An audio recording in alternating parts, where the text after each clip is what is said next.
Okay, I'm just going to say I never bought in to the prophecy of the chosen one. I kind of took that like it was a legend that was by the original Jedi Order when it was both Sith and Jedi as one unified faction before they divided each other into two factions. So, this is my big interpretation of the prophecy. It's BS. What it later would turn into.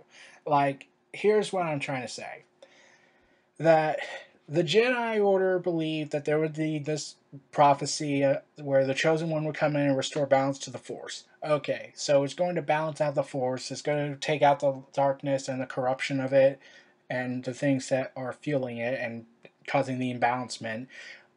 But here's the thing that happened. 1 minute in episode 1 of The Phantom Menace, they say the prophecy is to bring balance to the Force. But then in the last two movies, episodes 2 and 3, they say destroy the Sith. Which one is it? Like, it can't be the other one. It's clearly the balance of the Force. And the Jedi are like turning this into their own image of saying like, oh, the Jedi are all pure, therefore they have nothing going on wrong with them. We are pure people, when clearly they're not. Like, here was my big guess. That the prophecy meant that the Jedi Order and the Sith had to be destroyed, both of them, by the Chosen One, would come in and basically be Jesus, who would judge the Earth and judge the Jedi Order and the Sith, and ultimately determine whether they should live or die. Or whether or not, I've never read the Bible, so I'm not into this whole religion. I'm not in religionist groups, but that was my best guess. But the Chosen One was this old legend that I thought, well, wait, you say it's to bring balance to the Force, yet now you're saying it's to stop the Sith. It can't be the other one. It can only be one. You can't just change the rules. And then there's this line of dialogue that kind of frustrated me in episode 3 because, okay, Mace Windu, Obi-Wan, and Yoda are talking on a Republic gunship heading around Coruscant somewhere. Mace Windu says, I don't trust him, even though I clearly have to be trusting him after all these years of working together in the war. We should obviously know how to trust Anakin. Mace Windu is an idiot. Then Obi-Wan sticks up for Anakin because they are clearly best friends. I really don't believe Anakin saw him as a friend, but that's just me. But okay, and then Yoda says this one line of dialogue that made me question everything. Perhaps misread he be.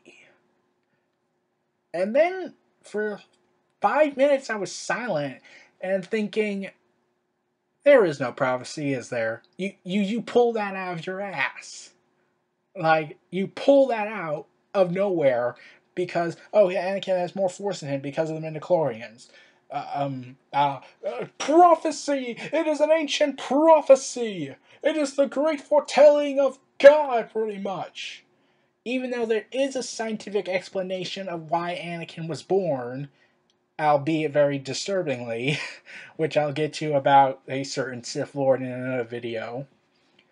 But I like this was what like baffled me about the prophecy. Like the prophecy saying bring balance to the Force, and Obi-Wan says you were supposed to bring balance to the Force, not leave it in darkness. And here's what I'm pretty sure was going on. The prophecy didn't say it was to destroy the Sith, it was to bring balance to the Force. And therefore that required both the Jedi Order and the Sith Empire to be destroyed and then be rebuilt into a newer image. Anakin would come in, fix the Jedi Order, and fix the Sith Empire by destroying them, tearing down the old established ways, and build it back up again. Like that's pretty much how the story of Anakin Skywalker pretty much was. One like he's a Jedi, he's this great Jedi Knight, and then he becomes the Sith Emperor, the Dark Lord of the Sith, pretty much, Darth Vader. Like okay, he's been on one side, he's been on the other. Like it's like like he was supposed to judge both sides, like see how they both work.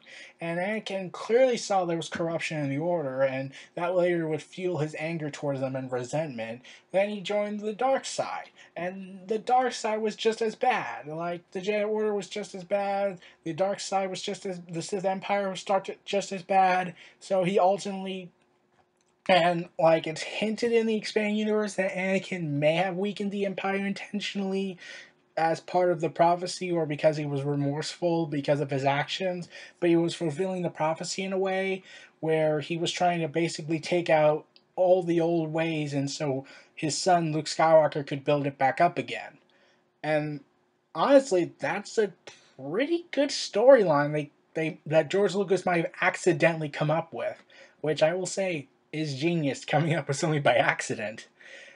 Like this chosen one prophecy is to, and it's even shown in Mortis, the Mortis arc in the Clone Wars, where both the light side entity and the dark side entity are both killed, and the father says, you have brought balance to the Force. And that's what you were implying, that you need to kill both factions and build it back up again? Is that what you were going with? Because if this is, that's actually kind of clever. That's kind of a subtle clever to it. And this is George Lucas, and George Lucas is nowadays not really good with subtlety like he was in New Hope, as much as people tend to forget about that. But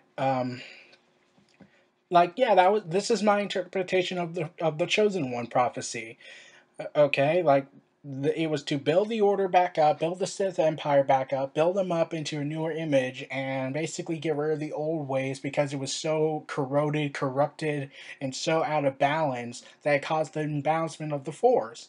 To bring it back into peace and harmony, bring it all back and stabilize it. This was my interpretation of it.